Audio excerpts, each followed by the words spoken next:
तीन भुवन में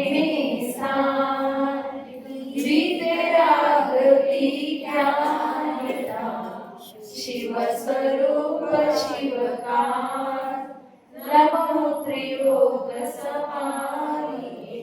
जमुना अनंतानंद सिद्ध परमेष्ठी भगवान की जय। देवादिदेव मुल्लाची पार्श्वनाथ भगवान की जय। परम पूज्य आचार्य श्री सुंदर सागर जी देव की जय। परम पूज्य आलिका स्नेहवती माता जी की जय। आलिका संघ की जय। जिनवाणी माता की जय। श्रीमद जैन धर्म की जय। माता जी के चरणों में वंदना और दोनों साधुओं के चरणों में इच्छा भी करते हुए आगम के शब्द को आपके समक्ष रखती हूँ।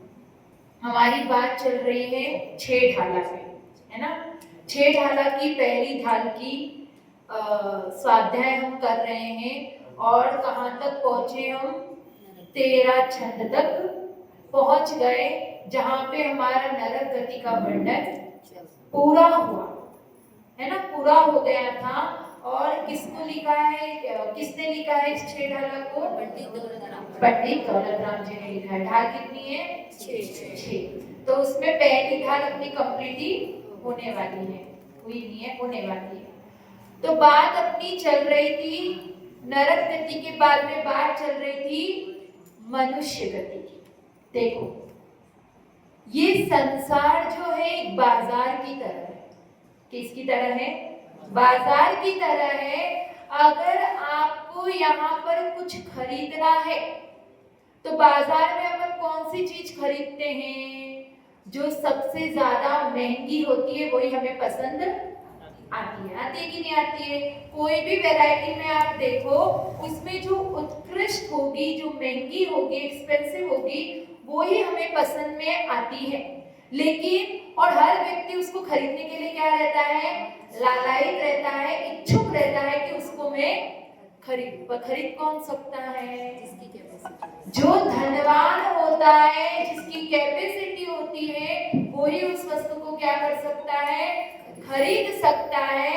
अगर वो धनवान नहीं है तो वो उस वस्तु के लिए क्या रहेगा? तरसता रहेगा, लेकिन खरीद नहीं सकता। अब इस लौकिक बाजार में सबसे अमूल्य वस्तु कौन सी है? सोना है, चांदी है, हीरे है, मोती है। ये सब क्या है? बहुत महंगी है और उनकी दुकानें भी क्या रहती है? लिमिटेड रहती है। और उनको खरीदने वाले भी क्या रहते हैं? लिमिटेड लोग रहते हैं। तो ये लौकिक क्षेत्र में हमने देखा कि जो वस्तु महंगी होती है उसे धनवान ही खरीद सकता है। जो नॉर्मल रेंज वाले हैं, मीडियम मिडिल क्लास है, वो खरीद नहीं सकते। उसी प्रकार से एक बाजार और है। वो कौन सा बाजार है?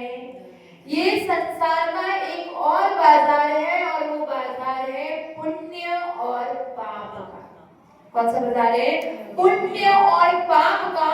और इस पुण्य और पाप के बाजार में सबसे अमूल्य वस्तु अगर कोई है जिसे खरीदना हर कोई चाहता है, वो वस्तु है मनुष्य पर्याय। कौन सी वस्तु है? ये मनुष्य पर्याय अमूल्य है। और अगर इसमें और महंगा देखने जाओगे तो ये जो जिन कुल है वो सबसे ज्यादा अमूल्य है।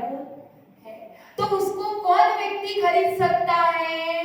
जो पुण्यवान होगा वही इस पर्याय को खरीद सकता है। और जिसके पास में पुण्य नहीं है वो तो इस पर्याय को पाने के लिए क्या रहेगा?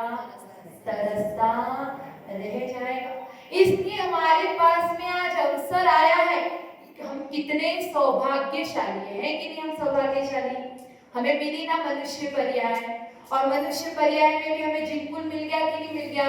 मतलब जो अमूल्य वस्तु थी वो तो हमें मिल गई है। तो हमें हमारे भाग्य की सराहना करने का सबसे अच्छा अवसर आया है। तो आज हम हमारे भाग्य की ही सराहना करेंगे दौलतराम जी की कृति के माध्यम से, छंद के माध्यम से। तो कौन होते हैं वो मनुष्य? पढ़ा था ना हमने कल, लास्ट टाइम क्या थी? 3 लोक के नाज जुखाए, मीठे न भूख कणा न लाए। ये दुख बहु सागर लो सहे, कर्म जोगते नर गति है।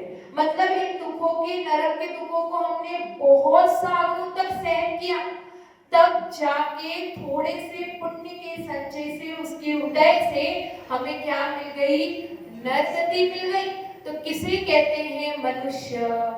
कौन है मनुष्य? देखो, इस मनुष्य गति की दुर्लभता बताते हैं आचार्य देव कि जिस प्रकार से अपना जम्बूद्वीप है 1,00,000 योजन का, और इसके पार क्या है? लवण समुद्र। क्या है? लवण समुद्र, जो कि जम्बूद्वीप से डबल है। तो ये 1,00,000 योजन का है, तो वो 2,00,000 योजन का है, और 2,00,000 इधर 2,00,000 इधर, ऐसे करके उसका होता है 4,00,000 योजन व्यास होता है। ठीक है, और बीच में जम्बूद्वीप है। तो अगर पूरा डायमीटर निकालने जाओगे तो कितना होगा? 5,00,000 योजन। ठीक है, इतना समझ में आया अपन को गणित? अब इसमें क्या है, आप क्या करो, लवण समुद्र के एक छोर पर, एक किनारे पर बैलगाड़ी का किला लगा दो, रख छोड़ दो, जो बैलगाड़ी का किला होता है। जुआ और किला दो होती ना, कील। एक छोर पे कील छोड़ दो और दूसरी छोर पे जुआ छोड़ दो। तो क्या ये संभव है कि वो जुआ उस कील के अंदर फंस जाएगा? संभव है क्या? जुआ मतलब जिससे अपन बैलगाड़ी को बांधते हैं ना, वो, हाँ, तो उसको जुआ बोलते। तो क्या संभव है कि एक किनारे पे जो 5,00,000 योजन का अपना व्यास है, डायामीटर है, तो एक कोने पे जुआ छोड़ो, एक कोने पे कील छोड़ो, तो वो आपस में मिल सकते हैं क्या? वो कील में जाके फंस सकता है क्या? वो संभव नहीं है। लेकिन कहते हैं कि वो भी एक बार हो जाएगा, लेकिन ये मनुष्य भव पाना बहुत ही ज्यादा दुर्लभ है, वो बड़ी मुश्किल से मिलता। ये मनुष्य भव की दुर्लभता को बताया गया है अपने आचार्यों द्वारा। तो अब बताओ, मनुष्य किसे कहते हैं? किसे कहते हैं? जीव का जो लक्षण है वही मनुष्य। अच्छा, जो जीव का लक्षण है वो मनुष्य। तो फिर जो नरक गति है, जो उसके जीव है, उनका भी तो वही लक्षण है। जो मनुष्य गति नाम का उदय। ठीक है, तो देखो, जो मन के द्वारा हेय उपादेय तत्व अतत्व का विचार करे, जो कार्य अकार्य में निपुण होते हैं, उसे क्या कहते हैं? मनुष्य। मतलब हेय मतलब छोड़ने योग्य, उपादेय मतलब ग्रहण करने योग्य। ठीक है, उसके बाद में तत्व अतत्व, 7 तत्व होते हैं, अतत्व, और उसके बाद में कौन सा कार्य हमें करना है और कौन सा कार्य हमारे करने योग्य नहीं है, इसका जो विचार करता है, इसमें जो निपुण होते हैं, उसको क्या कहते हैं? मनुष्य। जो उत्कृष्ट मन के धारी होते हैं, उसे क्या कहते हैं? मनुष्य। मतलब इस मनुष्य भाव में आने के बाद वो ये चिंतन करे, ये विचार करे कि कौन, मैं यहाँ क्यों आया हूँ, क्या मैं इस पर्याय में क्यों आया हूँ, कहाँ से आया हूँ, मुझे क्या ग्रहण करना है, मुझे क्या त्याग करना है। मैं यहाँ पर भोजन कर रहा हूँ, तो आत्मा का स्वभाव तो भोजन करना नहीं है, ये आत्मा का स्वभाव नहीं है। जब ये सारी बातों का वो चिंतन करता है, मनन करता है, तो वो क्या है? मनुष्य है। और क्या कहते हैं अपने आचार्य परमेष्ठी? जो मननशील है, जो चिंतनशील है, वो क्या है? मनुष्य। क्योंकि क्या, मनुष्य जो होता है वो जानता है, वो विचार करता है कि मेरे लिए क्या अच्छा है, क्या बुरा है, क्या मुझे खाना चाहिए, क्या मुझे पीना चाहिए। इन सारी बातों का चिंतन कौन कर सकता है? मनुष्य कर सकता है। फिर आगे कहते हैं जो विवेकी होते हैं, वो कौन है? मनुष्य। अब देखो, अगर ये सारी चीजें हमारे पास नहीं, अब क्या समझते हैं मनुष्य कौन होता है? क्या समझते हैं हम लोग? मनुष्य रहता क्या कि जो क्या करता है? मनुष्य नाम गति के उदय से। हाँ, मनुष्य नाम गति के उदय से, वो तो ठीक है, लेकिन बाकी ज्यादातर लोगों की क्या मान्यता है? जो दुकान चलाता है, जो घर में रहता है, जो परिवार चलाता है, वो कौन है? मनुष्य। जो अपने बच्चों का पालन पोषण करता है वो कौन है? जो घर में आराम से सोता है वो कौन है ना? कौन है? ठीक है। जो भोजन की व्यवस्था करता है वो कौन है कि नहीं? और क्या करते हैं हम लोग? जो घरों में साफ सफाई करते हैं वो कौन है? मनुष्य। लेकिन आचार्य देव कहते हैं कि अपने परिवार का पालन पोषण, अपने बच्चों का पालन पोषण तो पशु भी कर लेते हैं। करते कि नहीं करते? वो भी बच्चों को जन्म देते हैं, उनका पालन पोषण कर लेते हैं। फिर जो भोजन की व्यवस्था करता है वो मनुष्य है। तो आप दुकानों पर, ऊंची ऊंची दुकानों पर बैठकर भोजन की व्यवस्था करते हो, लेकिन वो सड़कों पर घूमकर भोजन की व्यवस्था कर लेते हैं। भूखे तो वो भी नहीं रहते हैं क्या? फिर क्या कहते हैं? हम घरों में सोते, तो वो तो मिट्टी के ढेर पर सोते हैं और आप मिट्टी के भवनों में सोते हैं। अंतर है क्या? वो भवन किसका बना है? मिट्टी का ही तो बना है। तो वो मिट्टी के ढेरों पर सोते हैं और अपन क्या करते हैं? मिट्टी के भवन में सोते हैं। तो जब ऐसी दृष्टि से देखो तो उनमें और हमें कोई फर्क नजर नहीं आता है। तो मनुष्य कैसा होना चाहिए? जो विवेकशील हो, जिसे अपने हित के बारे में पता हो, वो कौन है?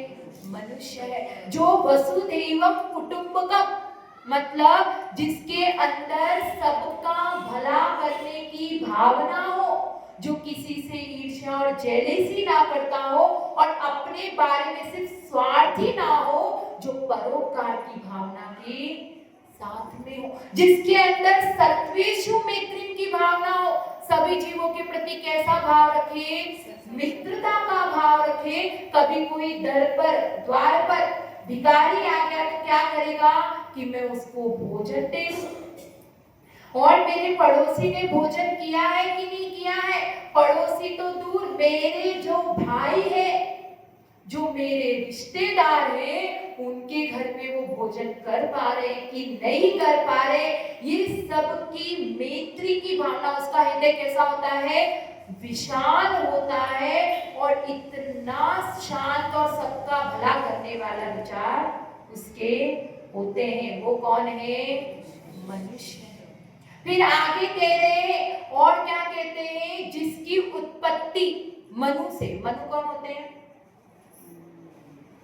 ये अपने शास्त्रों में बहुत अच्छे से डेफिनेशन आती है। मनु कौन होते हैं? 14 मनु कहे गए, कहे कि नहीं? कुलकर। तो जो कुलकरों से जिनकी उत्पत्ति हुई है, मतलब जिनकी उत्पत्ति मनु से हुई है, उसे क्या कहते हैं? मनुष्य कहते हैं। और दूसरा एक और डेफिनेशन है कि जो जिसके अंदर ज्ञान है, मतलब कौन सा ज्ञान है? जिसमें आत्मा का हित करने का ज्ञान है, जो आत्मा के विषय में जानता है, वो कौन है? मनुष्य है। तो अब विचार कर लेना कि इन सब में से हमारे अंदर कौन कौन से गुण है। अगर ये गुण हमारे अंदर मिलते हैं तो हम मनुष्य हैं, और अगर नहीं मिलते तो भगवान जाने हम क्या हैं। तो क्या बता रहे हमें? इस छंद के माध्यम से हमें यही समझना है कि ये मनुष्य पर्याय, देखो हमें 10 पर्याय मिलती है 2000 सागर के लिए। कितनी? कुछ अधिक 2000 सागर के लिए हमें ये मनुष्य पर्याय मिलती है, और उसमें भी हमें मनुष्य भव के सिर्फ 48 पर्याय मिलती हैं। कितने भव मिलते हैं हमें? 48 भव ही मनुष्य के मिलते हैं 2000 सागर में से। तो मतलब कितना मुश्किल से हमें ये मनुष्य पर्याय मिली है। तो इसका अभी समय रहते हमने सदुपयोग नहीं किया तो न जाने हमारा क्या होगा। तो अब इस मनुष्य पर्याय में हम आए हैं, तो ऐसे सिंपल नहीं आ गए। इसको आने के लिए भी हमने बहुत सारे पुरुषार्थ भी किए हैं और दुखों को भी झेला है। तो उसी को बता रहे हैं आगे के छंद के माध्यम से। जननी उदरवस्यो नवमास, अंग सकुचते पायो त्रास, निकसत जे दुख पाए घोर, तिनको कहत न आवे और। अब क्या कहा, मनुष्य गति में ये जीव जननी उदर बस्यो नव मास। तो जो जननी है, मतलब जननी कौन, माता, और उनके पेट में बस्यो मतलब रहा, कितने टाइम के लिए रहा, 9 मास के लिए, 9 महीनों के लिए वहां पर रहा। कैसी जगह होती है वहां पे, है ना, वहां पे जो माता का पेट होता है वहां पर पूरी गंदगी ही होती है, वहां पर खून है, पीप है, और क्या क्या वहां पे गंदगी है। इतने मैल के कीचड़ और गंदगी के बीच में मध्य में मैं क्या रहा, उल्टा लटका रहा। कहा कैसे लटकना पड़ता है मां के गर्भ में, उल्टा लटकना पड़ता है, और वो भी 9 महीने के लिए मैं उस जगह पर रहा। जब हमें कहीं पर 1 महीने के लिए भी, अगर हमें 1 दिन के लिए भी जेल में रहना पड़े तो कैसा लगता है, कितनी तकलीफ होती है, कितना घुटन महसूस होती है। तो जब वहां पर थे तो यहाँ तो क्या हुआ, जेल में हम चल सकते हैं, फिर सकते हैं, घूम सकते हैं, उठ सकते हैं, बैठ सकते हैं, लेकिन माता के गर्भ में ये सारी फैसिलिटी नहीं मिलती है। वहां पे चल सकते हैं क्या, उठ सकते हैं क्या, बैठ सकते, वहां पे ये सब कुछ नहीं मिलता। बस उतने से छोटे से स्थान में, वो भी रुधिर और गंदगी और मल के बीच में उस अपन को क्या करना पड़ा, रहना पड़ा। और रहना भी ऐसा, वहां पे हमें इंद्रियां मिली तो भी हम क्या वहां पर बोल नहीं पाए, कुछ रिएक्ट नहीं कर पाए। जैसा माता झूठन खाती थी वो का वो कफ और पित्त मिला हुआ भोजन मैंने किया। यहाँ पर हमें क्या होता है, अगर कुछ अच्छे से खाने को नहीं मिले तो पूरी की पूरी थाली फेंक देते हैं कि ये अच्छा नहीं बना, ये ऐसा नहीं है, वो वैसा नहीं है, और उसको पूरा छोड़ के मैं तो बाजार का अच्छे से मंगवा कर खाऊंगा, और ऐसे करके उसको छोड़ के निकल जाते। लेकिन वहां पे माता कैसा खा रही है, खारा खा रही है, तीखा खा रही है, जो भी माँ खा रही है उसकी झूठन हमको खानी पड़े। ऐसे दुखों को झेला, फिर उसके बाद में इतने अशुचि स्थान में मैं रहा, और इतना छोटा स्थान था और इतना बड़ा मेरा शरीर। तो क्या किया, अंग सकुचते पाई त्रास, तो मेरे जो अंग थे उनको मुझे संकुचित करके, सिकोड़ करके, संकुचित मतलब क्या होता है, सिकोड़ करके, जोड़ के, कोई ऐसे दबके सोता है ना, पैर ऊपर करके, यूं करके सोते, तो वैसे मुझे माता के गर्भ में 1 दिन नहीं, 2 दिन नहीं, कितने महीने रहना पड़ा, 9 महीने तक रहना पड़ा। यहाँ पर तो हमें क्या रहता है, जब हम ट्रेन में सफर करते हैं तो देखा है ना कि जगह अगर रिजर्वेशन नहीं हो, हमारी सीट ना हो, तो हमें कैसे घुस घुस के, कितनी मुश्किल से हम खड़े रहते हैं, कितने परेशान हो जाते होते हैं कि नहीं। सफर कितना होता है, 6 घंटे का, 10 घंटे का, अगर 1 घंटे का भी सफर होता है तो हम एकदम से तड़प उठते हैं कि कितने बेचैन हो जाते हैं। तो वहां पर हमने उठने से स्थान में उल्टा लटक कर 9 महीने निकाले। यहाँ पर तो हमारा खुद का रूम है, बेडरूम अलग है, गेस्ट रूम अलग है, और खुद के इतने बड़े कमरे में हम अकेले रहते हैं। अगर रूम नहीं मिलेगा तो हमें अच्छा प्राइवेसी चाहिए, है कि नहीं, प्राइवेसी चाहिए और सेपरेट रूम चाहिए। इतने बड़े रूम में हम आराम से अपने बेड पे पूरे लेटते हैं, भरपूर जगह मिलती है। लेकिन माँ के गर्भ में हमें कितनी जगह मिली थी। तो हमें ऐसा जन्म दोबारा ना लेना पड़े, हमें किसी भी माता के गर्भ में ना आना पड़े, उसका पुरुषार्थ हम कहाँ कर सकते हैं, इस मनुष्य पर्याय में ही कर सकते हैं। आप देव गति में जाओ, वहां संयम को धारण नहीं कर सकते और वहां से हमें मोक्ष नहीं मिल सकता, तिर्यज गति में भी नहीं मिलता और नरक गति में भी मोक्ष के साधन उपलब्ध। सिर्फ मोक्ष मिलता है तो सिर्फ मनुष्य पर्याय से मिलता है। इसलिए क्या कहा आगे, जननी उदर वस्यो नवमास अंक सकुचते पाई त्रास। और इस गर्भ में आने के बाद भी, इतना त्रास झेलने के बाद भी क्या गारंटी है कि माँ हमें जन्म दे देगी? देती है क्या? कुछ माएँ करवाती है कि नहीं करवाती है गर्भपात? अबॉर्शन होता है कि नहीं होता? इतनी दुर्लभ पर्याय में ये जीव का आना मुश्किल है। और जब वो गर्भ में आता है, एक मनुष्य जन्म लेने वाला होता है, तब हम क्या करते हैं? हम अपना परिवार नहीं बढ़ाना चाहते, एक संतान काफी है, इतने का पालन पोषण कैसे करेंगे? आजकल इतने खर्चे बढ़ गए, है ना, स्कूल के खर्चे लगते हैं, इसके खर्चे लगते हैं, आजकल एक को पालना मुश्किल हो रहा है। तो हम क्या करा लेते हैं? अबॉर्शन करा लेते हैं। कृतकालिक अनुमोदना भी जो करता है, देखो जिसके घर में आत्महत्या होती है, कोई आत्मघात करता है, उस घर को कितने महीने का सूतक लगता है? 6 महीने का सूतक लगता है। लेकिन और जो मर्डर करता है, जो हत्या करता है, उसको कितने टाइम का सूतक लगता है? हाँ? उसके घर में कभी भी चौका नहीं लगता, कभी भी वो मंदिर में आके अभिषेक नहीं कर सकता, उसको जिंदगी भर का सूतक होता है। जो हत्या करता है वो व्यक्ति को जिंदगी भर का सूतक होता है।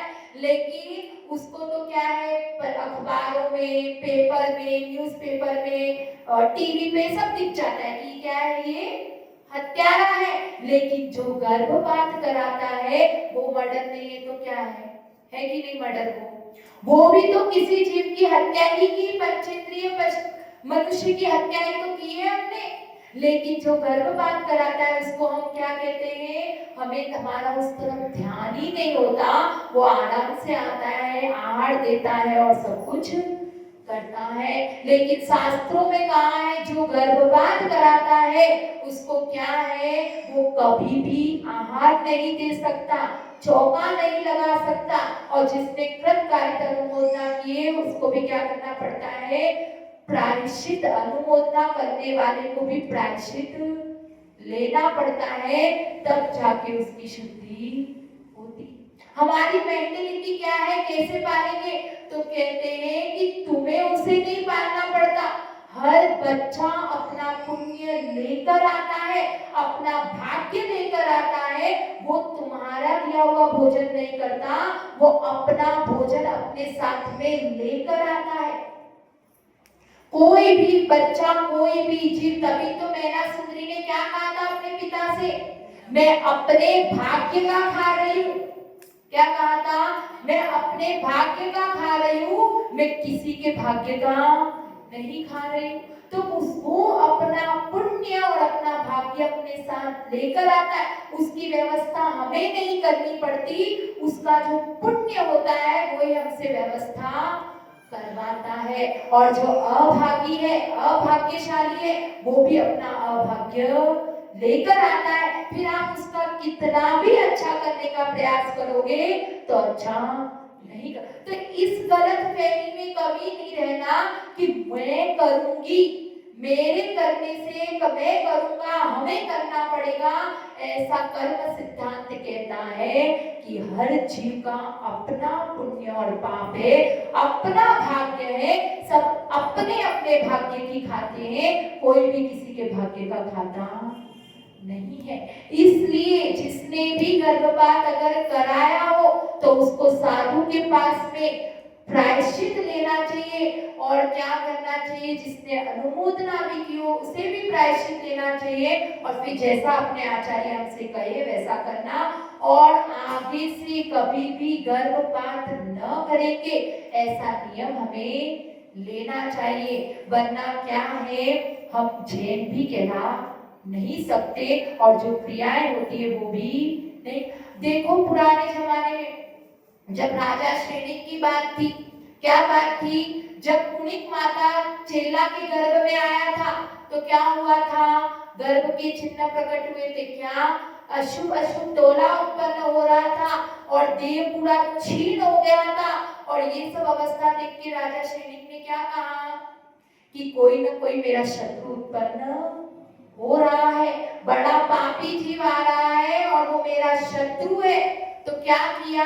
तो भी उन्होंने गर्भपात कराया क्या? उसका कराया क्या? उस परिस्थिति में भी उसे जन्म जानते थे तो भी उस पुनीत को जन्म दिया। वो माता अंजना सीता कितनी खराब खराब परिस्थितियों में जंगलों में भटकी, तब भी उनके मन में एक बार भी ये विचार नहीं आया कि मैं क्या कर दूं, इसको मार दूं। उसने कैसी भी परिस्थिति में उन बच्चों का पालन पोषण किया। और हमारे पास में सारी सुविधा, घर में रहते हैं, फिर भी हम क्या सोचते हैं? इस तरह का कृत्य हम करते हैं। तो आगे क्या कह रहे हैं? निक्सत जे दुख पाए हो, जो मैंने गर्भावस्था में रहकर क्या किया ऐसे, क्योंकि जब अपन वहां से बाहर निकलते हैं, जब जन्म होता है तो कितना चिल्लाता है बच्चा, कितना रोता है। वो क्यों रोता है? क्योंकि उसने इतने दुखों को सहन किया हुआ होता है, इतनी तकलीफ सहन की हुई होती है, और जब वो बाहर निकलता है तो उस तकलीफ से, उस दुख से उसके सिर को खींचा जाता है ना बाहर के वक्त पे, तो उसे कितनी वेदना होती होगी, तो वो रोने के माध्यम से उस वेदना को बताता है। लेकिन हम क्या कर रहे होते हैं? खुशी, क्योंकि उसका जन्म हुआ। तो एक तरफ वो जीव अपनी वेदना से तड़प कर रो रहा है और दूसरी तरफ लोग क्या कर रहे हैं?